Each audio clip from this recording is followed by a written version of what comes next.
शहबाज शरीफ को कुर्बानी के बकरे के तौर के ऊपर पेश किया जा रहा है नून लीग की तरफ से।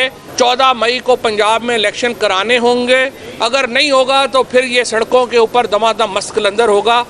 सूबाई इलेक्शनों के ऊपर बातचीत का वक्त गुजर चुका है और जो आप इस वक्त जुल्म और दहशत के ज़रिए कभी एक को पकड़ लो, कभी दूसरे को पकड़ लो, कभी तीसरे पे पर्चा करवा दो, इस तरह से मुल्क नहीं चल सकता। 22 करोड़ की आबादी के इस मुल्क को एक मजाक बना के रख दिया है।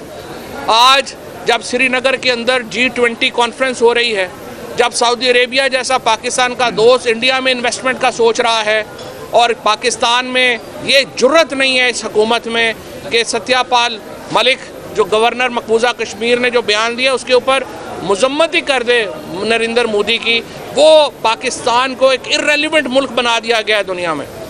इस वक्त पाकिस्तान की खारजा पॉलिसी नाकाम तरीन, पाकिस्तान की मुआशी पॉलिसी नाकाम तरीन, इनकी सियासी हिकमत अमली नाकाम तरीन और उसके ऊपर एक आइनी बहरान। वो ईद की छुट्टियों में एक और ऑपरेशन ज़मान पाक के ऊपर प्लान किया जा रहा है, उसके ख़िलाफ़ आज हाई कोर्ट फुल बेंच जो है वो इसकी समाअत करेगा और हमें उम्मीद है कि इंशाअल्लाह उसमें इंसाफ होगा। जहाँ तक आज के मामलात का ताल्लुक़ है, सबसे पहली बात तो ये है कि हम देख रहे हैं कि हुकूमत जो पार्लिमानी कमेटियाँ हैं और इस डमी पार्लियामेंट को अपनी ढाल के तौर पे इस्तेमाल कर रही है सुप्रीम कोर्ट के ख़िलाफ़। किसी भी तौर के ऊपर आर्टिकल 81 और आर्टिकल 84 को अगर आप सामने रखें तो पार्लियामेंट जो है वो इलेक्शनों के लिए फ़ंड के ऊपर वोटिंग नहीं कर सकती और ये किसी मकसद के लिए रखा गया था क्योंकि मुफ्ती महमूद साहब को, जुल्फ़िकार अली भुट्टो को मालूम था कि उनकी औलाद कैसी गद्दी निकलेगी और वो ये फ़ैसला वो आइन बनाते हुए कर गए थे कि पार्लियामेंट को ये इख्तियार नहीं होगा कि वो इलेक्शन अखराजात को रोक सके।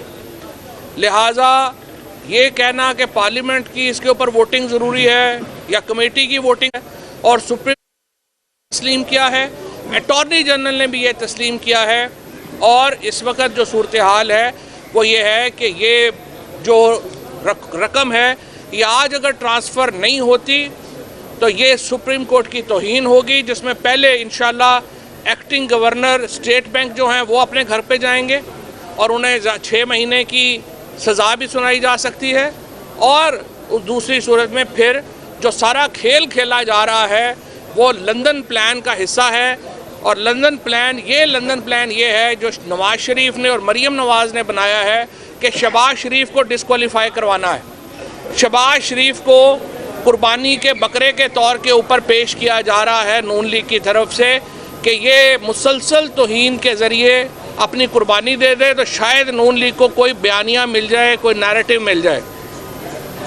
मेरे ख़्याल में शहबाज शरीफ साहब को अक्ल करनी चाहिए, अपनी सियासत बचाएं। अपने इससे पहले हमजा शहबाज को फारग कर दिया इन्होंने और वो जब चीफ मिनिस्ट्री मुश्किल थी तो उसको बुला लिया, उसके बाद इन्होंने उसको फारग कर दिया। अब ये शहबाज शरीफ की कुर्बानी होने जा रही है और अगर वो ख़ुद ये कुर्बानी देना चाहते हैं तो उसकी अपनी मर्ज़ी है, वरना तुक नहीं बनती कि सुप्रीम कोर्ट के सामने इस तरह से एक बेमानी किस्म की एक्टिविटी की जाए। इनकी जो लीगल एडवाइस है वो बहुत ही कमज़ोर है।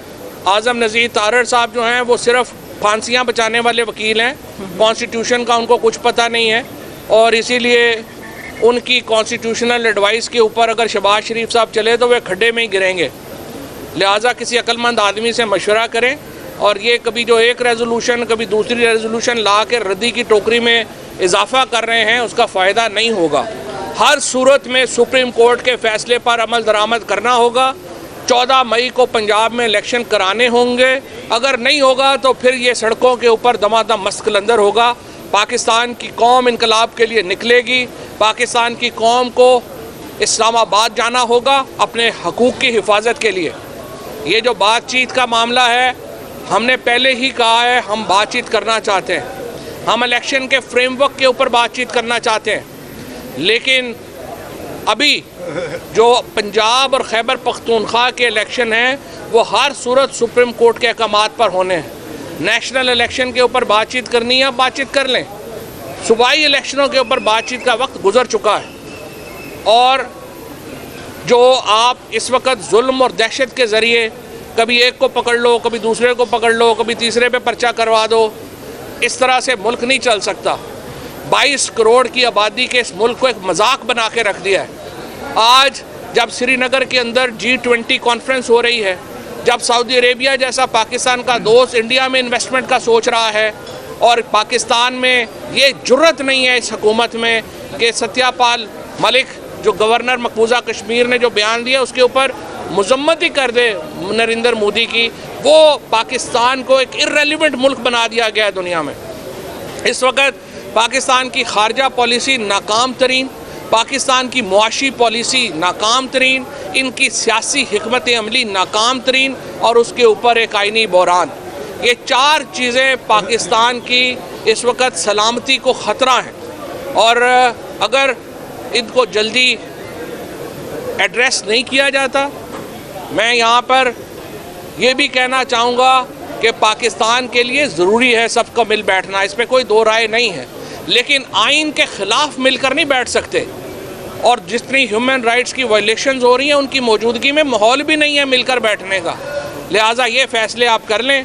बाकी इंशाअल्लाह ताला आइन के ऊपर अमल दरामद के लिए सुप्रीम कोर्ट ने हुक्म दिया है, उस हुक्म के ऊपर अमल दरामद कराना पाकिस्तान की कौम का फ़र्ज़ है। अगर पाकिस्तान की कौम ना निकली और सुप्रीम कोर्ट के उस हुक्म के ऊपर जिसमें सुप्रीम कोर्ट ने पाकिस्तान के अवाम के हकूक़ का तयन किया है, पैरा ना दिया, तो पाकिस्तान के हकूक़, पाकिस्तान में शहरियों के हकूक़ हमेशा के लिए ख़त्म हो जाएंगे। इसीलिए आज पूरी वकला बरादरी, पूरा Pakistan chief justice supreme court के पीछे और अपने जजेस के पीछे खड़ा है। शुक्रिया। तो ये जानना चाहूँगा कि मोहसिन नकवी साहब जो निगरान वज़ीर आला हैं, ये कब तक रह सकते हैं, क्योंकि ये एक बहस चल रही है कि 22 अप्रैल तक। आज रेफरेंस जो है वो उसके लिए तैयारी अपने आखिरी मराहिल में दाखिल हो गई है। सदर ममलिकत से हमने दरख्वास्त की है कि वो रेफरेंस भेजें। अगर सदर साहब ने कल तक ये रेफरेंस नहीं भेजा तो इंशाअल्लाह ताला हम कल या परसों ये सुप्रीम कोर्ट में आर्टिकल 184(3) में पटिशन दायर कर रहे हैं, जिसमें हमारी दरख्वास्त ये है कि ये केयर टेकर गवर्नमेंट और इलेक्शन कमीशन ऑफ पाकिस्तान अपनी जिम्मेदारियां अदा करने में नाकाम हो गया है। इनको हटा के यहाँ पे सुप्रीम कोर्ट आर्टिकल 187 के तहत एडमिनिस्ट्रेटर्स मुकर्रर करे जो इलेक्शन करवाने के लिए डे टू डे मामलात को देखें। ये बताइएगा कि तोशा खाना केस के हवाले से आज पार्टी हुकूमत की जानिब से मौका तैयार किया गया है, जिसमें 1947 से लेकर 90 तक का रिकॉर्ड जो नहीं मिल रहा, जिसमें अदालत ने मई तक की मौजूद देती है रिकॉर्ड पेश करने का कहा गया। तो आप क्या कहना चाहिए? पहली बात तो यह है कि मैं हाई कोर्ट से रिक्वेस्ट करूँगा कि ये जो डाकू हैं, जो जरदारी और शरीफ फैमिली और ये बाकी जो है, ये तो तोशा खाने का रिकॉर्ड भी खा गए हैं, तो इस चीज़ को नोटिस लेना चाहिए। सुप्रीम जो रिकॉर्ड अवेलेबल है वो तो सामने लेके आए 1990 से लेके 2002 का। ये बड़ी एक अहम बात है कि इसका रिकॉर्ड तोशा खाना का क्यों नहीं आ रहा। ये गाड़ियाँ ले गए हैं वहाँ से, पाकिस्तान के अवाम के पैसों से जो चीज़ें भी आई हैं बग़ैर डिक्लेयर किए हुए वहाँ से ले गए। मरियम नवाज़ ने BMW ले ली, घड़ियाँ ले ली, और नवाज़ शरीफ ने, जरदारी ने वहाँ से गाड़ियाँ उठा ली। ये तो तमाशा है, और हाई कोर्ट लंबी लंबी तारीखें ना दे इसमें, ये तो डे टू डे हियरिंग होनी चाहिए। थैंक यू जी। मेरा भी बुलवा देंगे जनाब, मैं भी एक बयान देना चाहना। जब ये जी मैं भी 25 साल से भी मारा, मैंने बाला अफसरानों से इस्तदा की थी हुकूमती लेवल पर। हाँ जी, इधर कुछ लोग झगड़े हैं मेरे साथ पे।